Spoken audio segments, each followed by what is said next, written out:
How I got free flights for a year using a credit card loophole. So, a few years back, I found a loophole with a credit card rewards program that scored me free flights for almost a year. I had signed up for a credit card that offered a huge points bonus for spending $3,000 in the first 3 months. The points were enough for a round-trip flight, so I figured it'd be easy. But then I thought, what if I could keep racking up those bonuses? Here's what I did. I found out I could buy Visa gift cards with my credit card and use those to pay rent, bills, groceries, basically anything I'd usually pay in cash. So, each time I hit the bonus limit, I'd pay off the balance, cancel the card, then reapply after a month. I did this over and over with different cards, scoring new bonuses each time. In a year, I earned enough points to cover 8 round-trip flights to anywhere in the US. I spent almost nothing out of pocket, only paid off the balances with the gift cards, and got away with nearly free travel. Eventually, the card company changed its rules probably because of people like me. But for that year, I got to fly all over just by working the system a little. My cousins 14 and 15 are the biggest shits in the world, and my aunt pretty much lets them do whatever they want without consequence. They were roughhousing and knocked my phone off the counter, shattering the screen. The closest Apple store is about 2 hours away, and it's a huge inconvenience for me to drive there, not to mention the extra gas. So instead of explaining this to her, I told her it was $329 to fix, which is true if I didn't have AppleCare. She wrote me a check for $329, and I only had to pay $29, and I pocketed the extra $300. I consider that my non-disclosed inconvenience fee.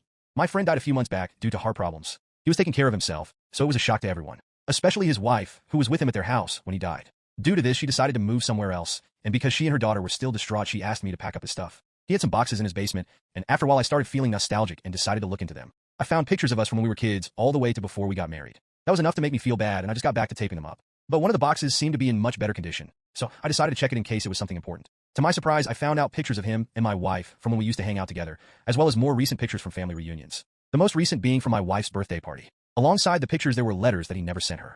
The first one dated 2 months before I met her. The last one was also the same date of her birthday party. There was one that stood out the most, was one from after I started dating her. He wrote that his time had passed, and since my happiness was as important as his own, he would watch over us. I know this sounds weird, but when I worked at Starbucks, there was a regular customer that was very difficult and rude. I was warned of this customer on my first day of training. She came in every morning and would try to rush the workers on doing their job and makes other customers feel uncomfortable. 3 months into working, she came in one morning and caused absolute hell. She was complaining about her drink while one of my coworkers was making the drink. As soon as she got it, she accidentally spills it and asks for a completely different drink. I was so fed up. She wanted a frappuccino. She went to the bathroom while we were making the new order. I switched with my coworker and made the drink. Instead of almond milk, I made the frappuccino with regular milk. The drink was ready by the time she left the bathroom. She takes the drink and takes a sip and didn't complain. 5 hours later, she calls the Starbucks from the hospital, and I was the one who picked up. She got in a car accident trying to rush to a bathroom. She said she shitted her pants. I couldn't be any more happier that she was safe but got her karma.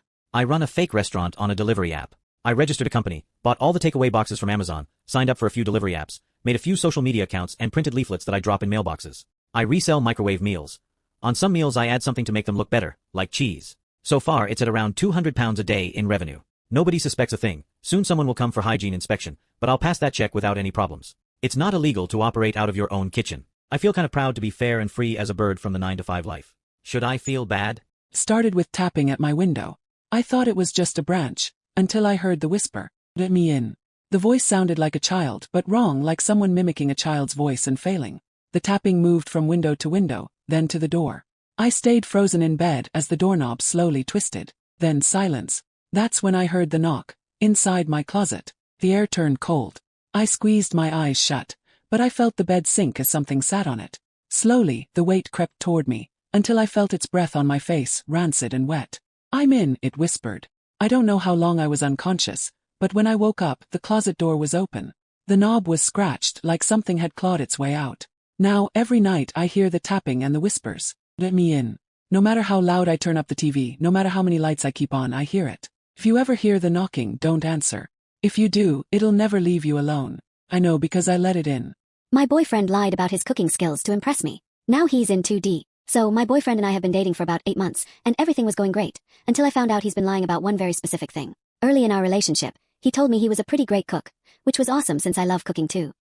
He'd always talk about the recipes he'd tried out, and even made us a few fancy-looking dishes early on, like a perfectly plated steak and pasta. But recently, things started getting weird. I noticed he'd never actually cook anything in front of me. He'd just surprise me with these elaborate meals that he'd magically have ready whenever I came over. I got a bit suspicious, so one day I showed up unannounced, right in the middle of him reheating a takeout meal he'd apparently been making for me. He panicked, admitted he'd been buying pre-made meals this whole time, and confessed he doesn't actually know how to cook at all. Turns out he'd started this lie early on to impress me, and it just snowballed. Now he's begging me to teach him to cook so he can redeem himself, but I'm still a little thrown. I mean, I get the good intentions, but lying for 8 months. I'm honestly torn between being annoyed and finding it kind of sweet that he went through all that just to impress me. How I made $15,000 thanks to a college dining plan loophole. A few years back, I stumbled on a loophole in my college's all-you-can-eat dining plan, which ended up making me nearly $15,000 in a year. My meal plan gave me unlimited dining hall swipes, so one day, I casually mentioned to a friend without a meal plan that I could swipe him in for $5. He agreed, and soon other friends started asking. Eventually, word spread, and people I didn't even know were messaging me to get in on the deal. I started charging $5 per swipe and racked up anywhere from $30 to $100 a day. Eventually, I set up a Venmo option for regulars who paid in advance for weekly meals. By the end of 2 semesters, I had nearly $15,000 saved, money that went straight to paying down student loans. The crazy part? No one ever caught on, and I graduated almost debt-free. So yeah, the college meal plan was way more useful than I ever expected. My girlfriend and I have been dating for 3 years. She's a huge Taylor Swift fan and was thrilled when she found out Taylor would be performing right near us. I decided to surprise her with concert tickets since I knew how much she wanted to go. So, I called in sick on the ticket release day, waited in the Ticketmaster queue for 2 hours, and finally got 2 seats at $400 each, presumably one for her and one for me. When she came home from work that night, I surprised her with the tickets, and she was ecstatic. But when I said I was excited to go with her, she looked confused and said she'd thought the tickets were for her and her best friend, who was also a big Taylor Swift fan. I was disappointed because I had pictured this as a special experience we'd share together, something we'd remember for the rest of our lives. Seeing my reaction, my girlfriend offered to go with me instead. I told her she should go with whoever she genuinely wanted to share the experience with, and not just go with me, because I had planned it. Hearing this, she immediately called her friend to confirm they'd be going to the concert together. I then asked my girlfriend to have her friend pay the $400 for the ticket, which her friend agreed to do. While my girlfriend and her friend had a great time, I couldn't help but feel a little hurt that she chose her friend over me. I know her best friend is a bigger Taylor Swift fan than I am, but I was still excited to go, especially since I've never been to a concert before. I had really looked forward to making this memory with her. My friend crashed my car and refuses to pay for the damage. A couple of weeks ago, my friend asked if she could borrow my car for a quick errand. We've been friends for years, and I've never had a reason to doubt her, so I agreed. She's always seemed like a responsible driver, so I didn't think much of it. About an hour later, I get a call from her saying she'd had a little accident. My heart dropped. I rushed over, only to find my car with a massive dent in the front and a cracked headlight. She was fine, thankfully, but the car was clearly not. We exchanged insurance info, and she promised to cover the damages. Fast forward a few days, and she starts dodging my texts and calls. When I finally get her to talk, she says she doesn't think she should have to pay since I should have known the risks of lending it out. Now I'm stuck with a repair bill I can't afford, and our friendship's in shambles. I feel betrayed, but I also feel like I should have known better than to lend out my car. Should I keep pushing her to pay, or do I just accept the loss and move on? I slept with my therapist and I regret it. I've been seeing my therapist for about a year. Over time, our sessions became more personal and emotional. It started with longer eye contact and his comforting touch on my shoulder. After one particularly intense session, he hugged me for a little too long. The line began to blur and I started to develop feelings for him. One evening, after a deeply personal conversation about my progress and how I wish I had someone to celebrate with, he invited me to grab some drinks. I thought it was just him being kind and supportive, but in the back of my head I honestly hoped he'd confirm having similar feelings that I'd been having. We sat closer than usual. At one point he even reached out to hold my hand. I could feel the tension between us. He complimented my progress and told me how proud he was of me. That's honestly what sent me even further into this intense feeling of lust. His words were soothing, and before I knew it, we were kissing. It felt surreal, like a dream. One thing led to another, and we ended up going back to his place and sleeping together. I know it was a huge ethical breach, and now I'm struggling with my emotions. I'm terrified of the consequences and that I now need to look for a different therapist. How I outsmarted my landlord and got a free month of rent. About 6 months ago, I was renting an apartment with a landlord who was known for cutting corners. Whenever something broke, he'd take ages to fix it or try to blame it on tenant misuse. One month, my water heater went out, and despite reporting it repeatedly, he ignored it for weeks. I had to take cold showers every morning, and it was miserable. So, I decided to check into tenant rights in my area, and I found a loophole. If essential repairs weren't made within a certain time frame, tenants could deduct from their rent for uninhabitable conditions. I documented every time I called, every message, and even saved the cold water bills. When rent was due, I sent my landlord a formal letter saying I was deducting a month's rent because he'd failed to repair the water heater. He was furious and threatened to evict me until I pointed out the local tenant laws and offered him the option to fix everything right away. Suddenly, he was very cooperative, and the repairs were done within a day. I got a free month of rent, hot water, and never had a problem with him again. When I was 18, I did something really stupid.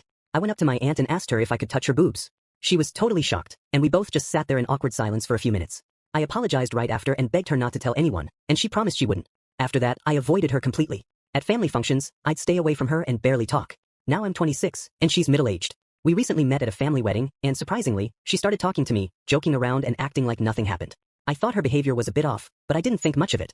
Then, a few days later, she started messaging me on WhatsApp. We chatted for 2 days, and somehow, the conversation turned sexual.